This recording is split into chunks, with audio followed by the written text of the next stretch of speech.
ओम शांति। आज 30 अप्रैल 2025 बाबा के महावाक्य हैं, मीठे बच्चे, बाप तुम्हें पुरुषोत्तम बनाने के लिए पढ़ा रहे हैं। तुम अभी कनिष्ठ से उत्तम पुरुष बनते हो। सबसे उत्तम है देवताएं। प्रश्न है, यहाँ तुम बच्चे कौन सी मेहनत करते हो जो सतयुग में नहीं होगी? उत्तर है, यहाँ देह सहित देह के सब संबंधों को भूल आत्म अभिमानी हो शरीर छोड़ने में बहुत मेहनत करनी पड़ती है। सतयुग में बिना मेहनत बैठे बैठे शरीर छोड़ देंगे। अभी यही मेहनत व अभ्यास करते हो कि हम आत्मा है, हमें इस पुरानी दुनिया पुराने शरीर को छोड़ना है, नया लेना है। सतयुग में इस अभ्यास की जरूरत नहीं।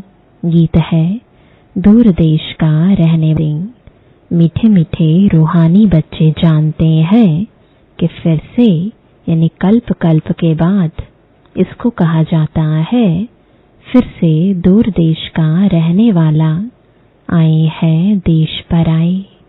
यह सिर्फ उस एक के लिए ही गायन है, उनको ही सब याद करते हैं। वह है विचित्र, उनका कोई चित्र नहीं। ब्रह्मा विष्णु शंकर को देवता कहा जाता है, शिव भगवान वाच कहा जाता है। वह रहते हैं परम धाम में, उनको सुख धाम में कभी बुलाते नहीं, दुख धाम में ही बुलाते हैं। वह आते भी हैं संगम युग पर। यह तो बच्चे जानते हैं, सतयुग में सारे विश्व पर तुम पुरुषोत्तम रहते हो। मध्यम कनिष्ठ वहां नहीं होते। उत्तम ते उत्तम पुरुष यह लक्ष्मी नारायण है ना। इन्हों को ऐसा बनाने वाला श्री श्री शिव बाबा कहेंगे। श्री श्री उस शिव बाबा को ही कहा जाता है। आजकल तो सन्यासी आदि भी अपने को श्री श्री कह देते हैं, तो बाप ही आकर इस सृष्टि को पुरुषोत्तम बनाते हैं। सतयुग में सारे सृष्टि में उत्तम ते उत्तम पुरुष रहते हैं। उत्तम ते उत्तम और कनिष्ठ से कनिष्ठ का फर्क इस समय तुम समझते हो। कनिष्ठ मनुष्य अपनी नीचाई दिखाते हैं। अभी तुम समझते हो हम क्या थे, अब फिर से हम स्वर्गवासी पुरुषोत्तम बन रहे हैं। यह है ही संगम युग। तुमको खातिरी है कि यह पुरानी दुनिया नई बननी है। पुरानी सो नई, नई सो पुरानी जरूर बनती है। नई को सतयुग, पुरानी को कलयुग कहा जाता है। बाप है ही सच्चा सोना, सच कहने वाला, उनको ट्रुथ कहते हैं। सब कुछ सत्य बताते हैं। यह जो कहते हैं ईश्वर सर्वव्यापी है, यह झूठ है। अब बाप कहते हैं झूठ ना सुनो, hear no evil, see no evil. राज विद्या की बात अलग है। वह तो है ही अल्पकाल सुख के लिए। दूसरा जन्म लिया फिर नए सिर पढ़ना पड़े, वह है अल्पकाल का सुख। यह है 21 जन्म 21 पीढ़ी के लिए। पीढ़ी बुढ़ापे को कहा जाता है। वहाँ कभी अकाले मृत्यु नहीं होता। यहाँ तो देखो कैसे अकाले मृत्यु होती रहती है। ज्ञान में भी मर जाते हैं। तुम अभी काल पर जीत पहन रहे हो। जानते हो वह है अमर लोक, यह है मृत्यु लोक। वहाँ तो जब बूढ़े होते हैं तो साक्षात्कार होता है। हम यह शरीर छोड़ जाए बच्चा बनेंगे। बुढ़ापा पूरा होगा और शरीर छोड़ देंगे। नया शरीर मिले तो वह अच्छा ही है ना। बैठे बैठे खुशी से शरीर छोड़ देते हैं। यहाँ तो उस अवस्था में रहते शरीर छोड़ने लिए मेहनत लगती है। यहाँ की मेहनत वहाँ फिर कॉमन हो जाती है।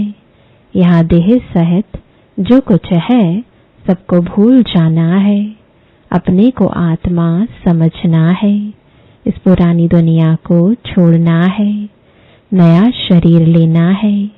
आत्मा सतु प्रधान थी तो सुंदर शरीर मिला, फिर कामचिता पर बैठने से काले तमु प्रधान हो गए तो शरीर भी सांवरा मिलता है, सुंदर से श्याम बन गए।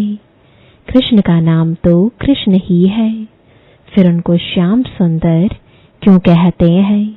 चित्रों में भी कृष्ण का चित्र सांवरा बना देते हैं, परंतु अर्थ नहीं समझते।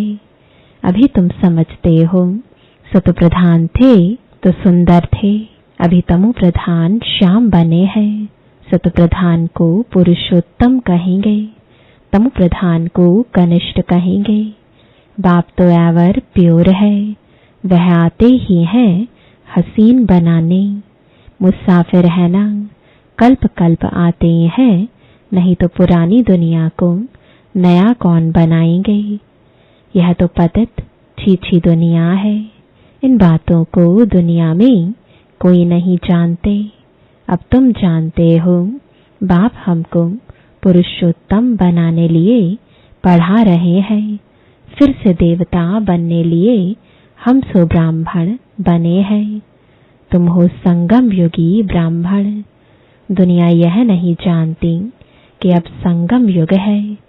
शास्त्रों में लाखों वर्ष कल्प की आयु लिख दी है तो समझते हैं कलयुग तो अभी बच्चा है। अभी तुम दिल में समझते हो हम यहाँ आए हैं उत्तम ते उत्तम कलयुगी पतित से सतयुगी पावन मनुष्य से देवता बनने लिए। ग्रंथ में भी महिमा है मूत पलीती कपड़ धोए, परंतु ग्रंथ पढ़ने वाले भी अर्थ नहीं समझते। इस समय तो बाप आकर सारी दुनिया के मनुष्य मात्र को साफ करते हैं। तुम उस बाप के सामने बैठे हो, बाप ही बच्चों को समझाते हैं। यह रचता और रचना की नॉलेज और कोई जानते ही नहीं। बाप ही ज्ञान का सागर है, वह सत्य है, चैतन्य है, अमर है, पुनर्जन्म रहित है, शांति का सागर, सुख का सागर, पवित्रता का सागर है। उनको ही बुलाते हैं कि आकर यह वर्षा दो। तुमको अभी बाप 21 जन्मों के लिए वर्षा दे रहे हैं। यह है अविनाशी पढ़ाई। पढ़ाने वाला भी अविनाशी बाप है।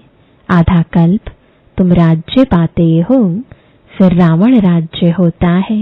आधा कल्प है राम राज्य, आधा कल्प है रावण राज्य। प्राणों से प्यारा एक बाप ही है, क्योंकि वही तुम बच्चों को सब दुखों से छुड़ाए अपार सुख में ले जाते हैं। तुम निश्चय से कहते हो वह हमारा प्राणों से प्यारा पारलौकिक बाप है। प्राण आत्मा को कहा जाता है। सब मनुष्य मात्र उनको याद करते हैं, क्योंकि आधा कल्प के लिए दुख से छुड़ाए शांति और सुख देने वाला बाप ही है। तो प्राणों से प्यारा हुआ ना। तुम जानते हो सतयुग में हम सदा सुखी रहते हैं, बाकी सब शांति धाम में चले जाएंगे। फिर रावण राज्य में दुख शुरू होता है। दुख और सुख का खेल है। मनुष्य समझते हैं यहाँ ही अभी अभी सुख है, अभी अभी दुख है, परंतु नहीं। तुम जानते हो स्वर्ग अलग है, नरक अलग है। स्वर्ग की स्थापना बाप राम करते हैं, नरक की स्थापना रावण करते हैं, जिसको वर्ष वर्ष जलाते हैं। परंतु क्यों जलाते हैं? क्या चीज है कुछ नहीं जानते, कितना खर्चा करते हैं, कितनी कहानियां बैठ सुनाते। राम की सीता भगवती को रावण ले गया, मनुष्य भी समझते हैं ऐसा हुआ होगा। अभी तुम सबका ऑक्यूपेशन जानते हो, यह तुम्हारी बुद्धि में नॉलेज है। सारे वर्ल्ड की हिस्ट्री ज्योग्राफी को कोई भी मनुष्य मात्र नहीं जानते होंगे, बाप ही जानते हैं। उनको वर्ल्ड का रचयिता भी नहीं कहेंगे, वर्ल्ड तो है ही। बाप सिर्फ आकर नॉलेज देते हैं कि यह चक्र कैसे फिरता है। भारत में इन लक्ष्मी नारायण का राज्य था, फिर क्या हुआ? देवताओं ने कोई से लड़ाई की क्या? कुछ भी नहीं। आधा कल्प बाद रावण राज्य शुरू होने से देवताएं वाम मार्ग में चले जाते हैं। बाकी ऐसे नहीं कि युद्ध में कोई ने हराया, लश्कर आदि की कोई बात नहीं। न लड़ाई से राज्य लेते हैं न गवाते हैं। यह तो योग में रहे पवित्र बन पवित्र राज्य तुम स्थापन करते हो। बाकी हाथ में कोई चीज नहीं। यह है डबल अहिंसा। एक तो पवित्रता की अहिंसा, दूसरा तुम किसको दुख नहीं देते। सबसे कड़ी हिंसा है काम कटारी की, जो ही आदि मध्य अंत दुख देती है। रावण के राज्य में ही दुख शुरू होता है, बीमारियां शुरू हो जाती हैं। कितनी ढेर बीमारियां हैं, अनेक प्रकार की दवाइयां निकलती रहती हैं। रोगी बन पड़े हैं ना। तुम इस योग बल से 21 जन्मों के लिए निरोगी बनते हो। वहां दुख व बीमारी का नाम निशान नहीं रहता। उसके लिए तुम पढ़ रहे हो। बच्चे जानते हैं भगवान हमको आकर भगवान भगवती बना रहे हैं। पढ़ाई भी कितनी सहज है। आधा पौना घंटे में सारे चक्र का नॉलेज समझा देते हैं। 84 जन्म भी कौन कौन लेते हैं यह तुम जानते हो। भगवान हमको पढ़ाते हैं, वह है ही निराकार। सच्चा सच्चा उनका नाम है शिव। कल्याणकारी है ना, सर्व का कल्याणकारी, सर्व का सद्गति दाता है। ऊंच ते ऊंच बाप, ऊंच ते ऊंच मनुष्य बनाते हैं। बाप पढ़ाकर होशियार बनाए, अब कहते हैं जाकर पढ़ाओ। इन ब्रह्मा कुमार कुमारियों को पढ़ाने वाला शिव बाबा है। ब्रह्मा द्वारा तुमको एडॉप्ट किया है। प्रजापिता ब्रह्मा कहाँ से आया, इस बात में ही मूंझते हैं। इनको एडॉप्ट किया, कहते हैं बहुत जन्मों के अंत में। अब बहुत जन्म किसने लिए? इन लक्ष्मी नारायण ने ही पूरे 84 जन्म लिए हैं। इसलिए कृष्ण के लिए कह देते हैं श्याम सुंदर। हम सो सुंदर थे, फिर 2 कला कम हुई। कला कम होते होते अभी 9 कला हो गए हैं। अभी तमो प्रधान से फिर सतो प्रधान कैसे बने? बाप कहते हैं मुझे याद करो तो तुम पावन बन जाएंगे। यह भी जानते हो यह रुद्र ज्ञान यज्ञ है। अब यज्ञ में चाहिए ब्राह्मण। तुम सच्चे ब्राह्मण हो, सच्ची गीता सुनाने वाले। इसलिए तुम लिखते भी हो सच्ची गीता पाठशाला। उस गीता में तो नाम ही बदल दिया है। हाँ, जिन्होंने जैसे कल्प पहले वर्षा लिया था वही आकर लेंगे। अपने दिल से पूछो, हम पूरा वर्षा ले सकेंगे? मनुष्य शरीर छोड़ते हैं तो हाथ खाली जाते हैं। वह विनाशी कमाई तो साथ में चलनी नहीं है। तुम शरीर छोड़ेंगे तो हाथ भर दो, क्योंकि 21 जन्मों के लिए तुम अपनी कमाई जमा कर रहे हो। मनुष्यों की तो सारी कमाई मिट्टी में मिल जाएगी। इससे तो हम क्यों ना ट्रांसफर कर बाबा को दे देवें। जो बहुत दान करते हैं वह तो दूसरे जन्म में साहूकार बनते हैं। ट्रांसफर करते हैं ना। अभी तुम 21 जन्मों के लिए नई दुनिया में ट्रांसफर करते हो। तुमको रिटर्न में 21 जन्मों के लिए मिलता है। वह तो एक जन्म लिए अल्पकाल के लिए ट्रांसफर करते हैं। तुम तो ट्रांसफर करते हो 21 जन्मों के लिए। बाप तो है ही दाता। यह ड्रामा में नोंद है। जो जितना करते हैं वह पाते हैं। वह इनडायरेक्ट दान पुण्य करते हैं तो अल्पकाल के लिए रिटर्न मिलता है। यह है डायरेक्ट। अभी सब कुछ नई दुनिया में ट्रांसफर करना है। इनको यानी ब्रह्मा को देखा कितनी बहादुरी की। तुम कहते हो सब कुछ ईश्वर ने दिया है। अब बाप कहते हैं यह सब हमको दो। हम तुमको विश्व की बादशाही देते हैं। बाबा ने तो फट से दे दिया, सोचा नहीं, फुल पावर दे दी। हमको विश्व की बादशाही मिलती है। वह नशा चढ़ गया। बच्चों आदि का कुछ भी ख्याल नहीं किया। देने वाला ईश्वर है तो फिर किसी का रिस्पॉन्सिबल थोड़े ही रहे। 21 जन्म के लिए ट्रांसफर कैसे करना होता है इस बाप को यानी ब्रह्मा बाबा को देखो। Follow father. प्रजापिता ब्रह्मा ने किया ना। ईश्वर तो दाता है, उसने इनसे कराया। तुम भी जानते हो हम आए हैं बाप से बादशाही लेने। दिन प्रतिदिन टाइम थोड़ा होता जाता है। आफतें ऐसी आएंगी बात मत पूछो। व्यापारियों का सांस तो मुट्ठी में रहता है। कोई जमघट न आ जाए।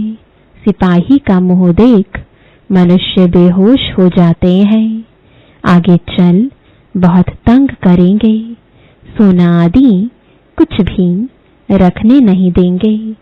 बाकी तुम्हारे पास क्या रहेगा?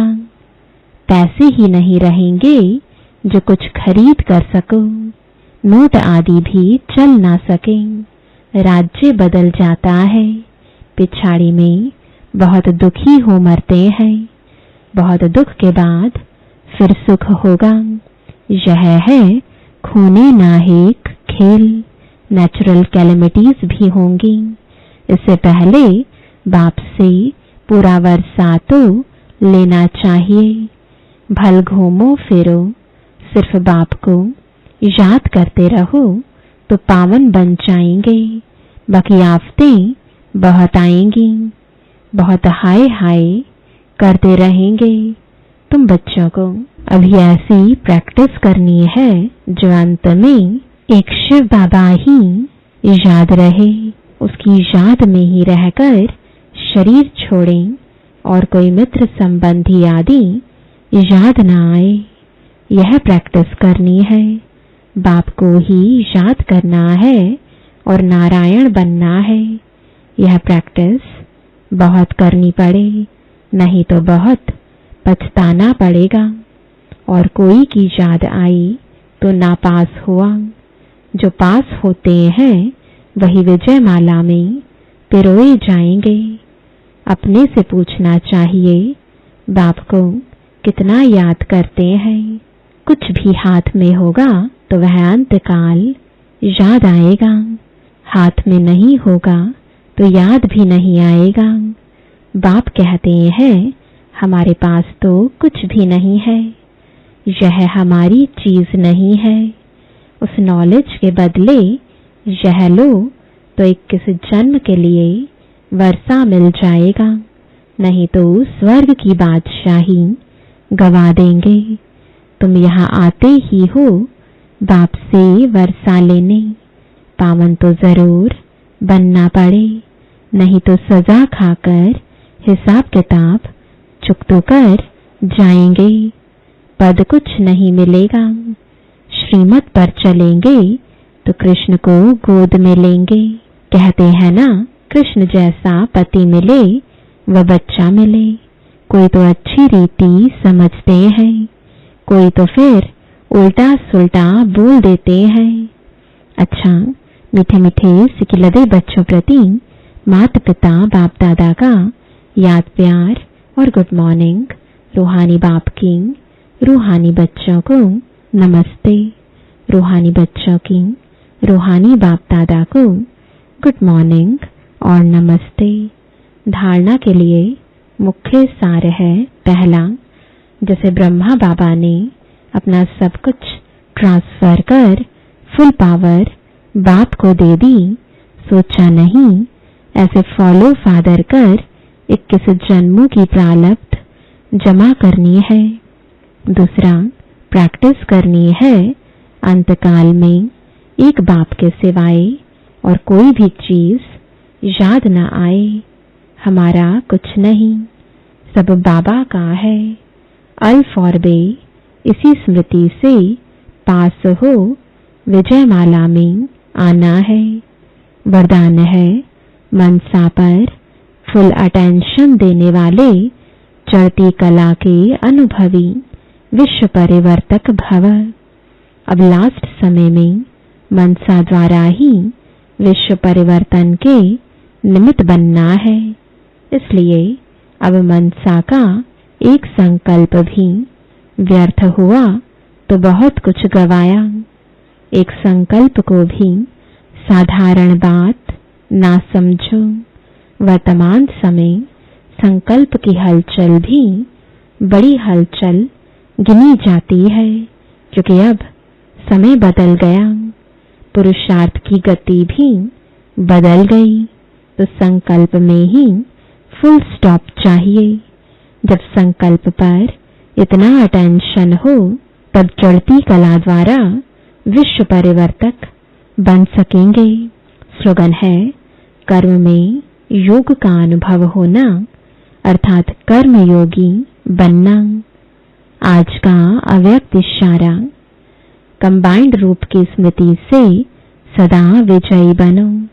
आप और बाप इस कंबाइंड रूप का अनुभव करते सदा शुभ भावना, श्रेष्ठ कामना, श्रेष्ठ वाणी, श्रेष्ठ दृष्टि, श्रेष्ठ कर्म द्वारा विश्व कल्याणकारी स्वरूप का अनुभव करो तो सेकंड में सर्व समस्याओं का समाधान कर सकेंगे। सदा एक स्लोगन याद रखना, न समस्या बनेंगे, न समस्या को देख डगमग होंगे, स्वयं भी समाधान स्वरूप रहेंगे और दूसरों को भी समाधान देंगे। यह स्मृति सफलता स्वरूप बना देगी। ओम शांति।